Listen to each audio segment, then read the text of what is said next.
ज्या माता भगिनींसाठी आजचा हा कार्यक्रम आयोजित केलेला आहे त्या सातारा तालुका सातारा जिल्ह्यामधनं मोठ्या संख्येने या कार्यक्रमासाठी उपस्थित असलेल्या सर्वांच्या भगिनींना मनपूर्वक नमस्कार.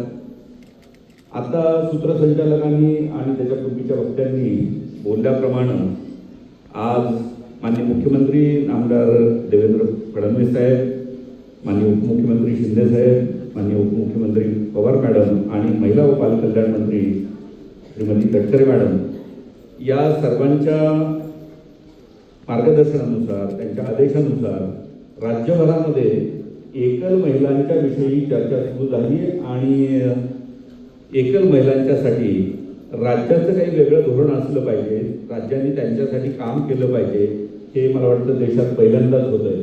आणि यासाठी माननीय मुख्यमंत्री आणि त्यांच्या सर्व सहकाऱ्यांचं आपण आभार व्यक्त केले पाहिजे, त्यांचं अभिनंदन केलं पाहिजे.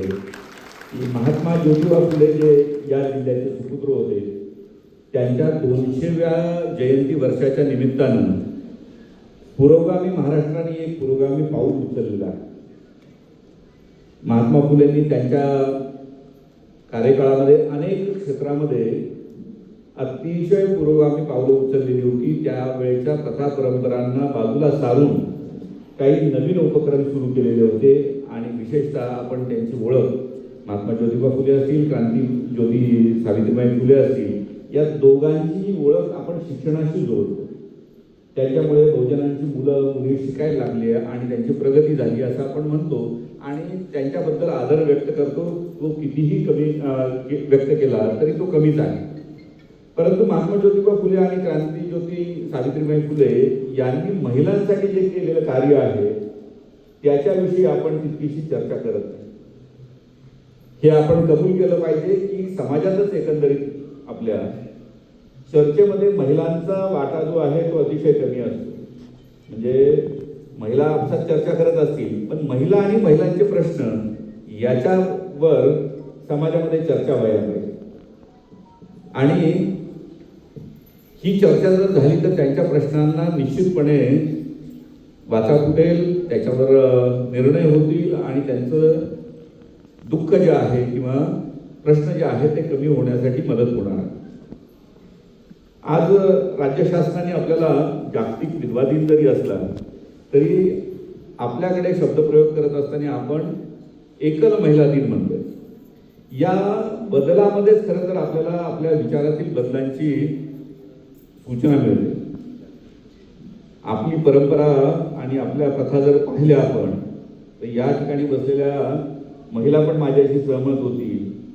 एखाद्या महिलेच्या नशिबात दुर्दैवानं तिचा सहकारी पती सोडून गेला किंवा त्याचं निधन झालं तर येणारं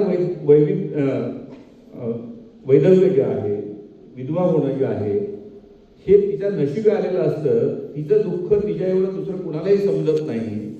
परंतु त्याच वेळेस तिला आधार देण्याच्या ऐवजी आपण सुरुवात करतो की या सर्व घटनाक्रमाला तीच कशी जबाबदार आहे.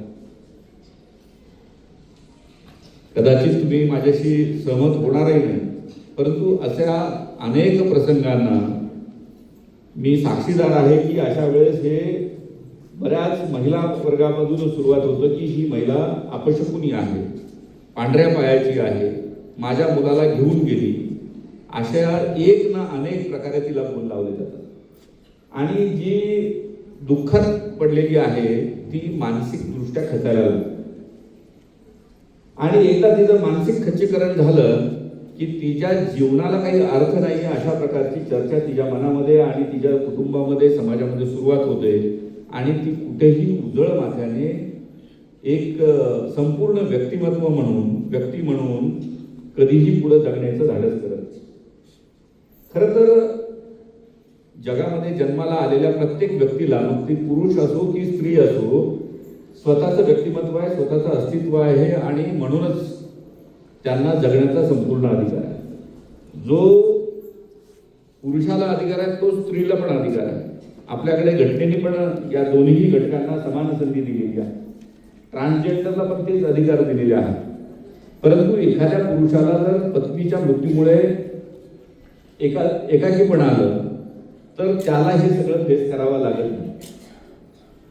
त्याला असा कोणी दोष देत नाही की तुझ्यामुळे तुझ्या पत्नीचा मृत्यू झालेला आहे, किंवा त्याच्या पुढे जाऊन जर आपण बोलायचं झालं तर त्याचं एकाकी पण दूर करण्यासाठी, त्याचा संसार पुन्हा उभा करण्यासाठी त्याच्या कुटुंबातील आई वडिलांपासून, भाऊ बहिणीपासून तर सगळे नातेवाईक प्रयत्नाला लागतात.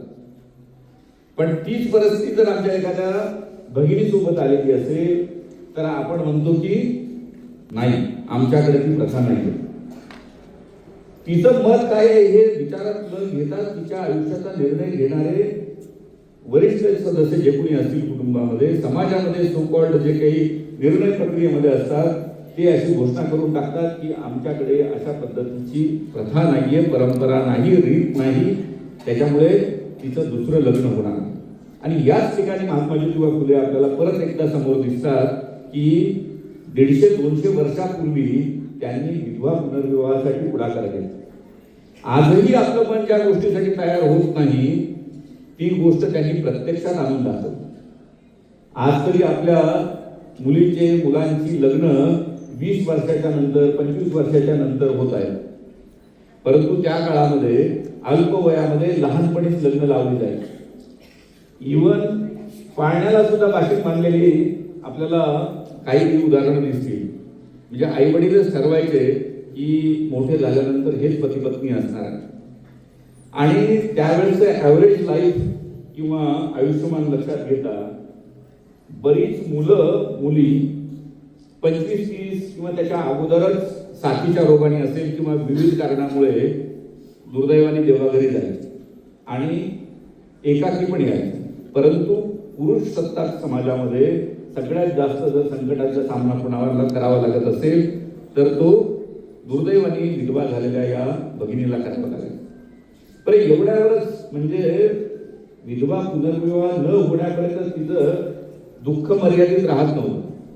त्यानंतरही तिच्या इच्छेविरुद्ध बऱ्याच वेळेस नजीकच्याच लोकांकडनं तिच्यावर अत्याचार होते आणि त्यामुळे ज्याला काय म्हणतात लादलेलं मातृत्व बऱ्याच वेळेस त्या भगिनीच्या नशिबी आहे. आणि त्याचा दोषही तिलाच दिला जायचा की हीच अवलक्षणी. महात्मा ज्योतिबा फुले याही ठिकाणी आपल्याला परत भेटतात, सावित्रीबाई त्या ठिकाणी आपल्याला भेटतात. दुर्दैवाने विधवा झालेल्या आणि इतर कुणाच्या तरी पापामुळे, दुष्कृत्यामुळे लादलेलं मातृत्व तिच्या नशिबा आधी आलेलं आहे. तिला समाजापुढे जाताना तोंड दाखवायला जागा नाही. आणि तथाकथित म्हणजे ज्या काही आपल्या प्रथा परंपरा आहेत किंवा चांगुलपणाची लक्षणं आहेत त्याच्यासाठी तिला बऱ्याच वेळेस आपल्या जीवाचं म्हणजे जीव द्यावा लागायचा, आत्महत्या करावी लागायची किंवा ज्या काही अघोरी पद्धतीने म्हणजे काय म्हणतात त्याला बाळाला नष्ट करावं लागायचं. आणि या सगळ्यामध्ये आतोनात हाल जर कोणाचे होत असतील तर त्या विधवा भगिनींचे व्हायचे.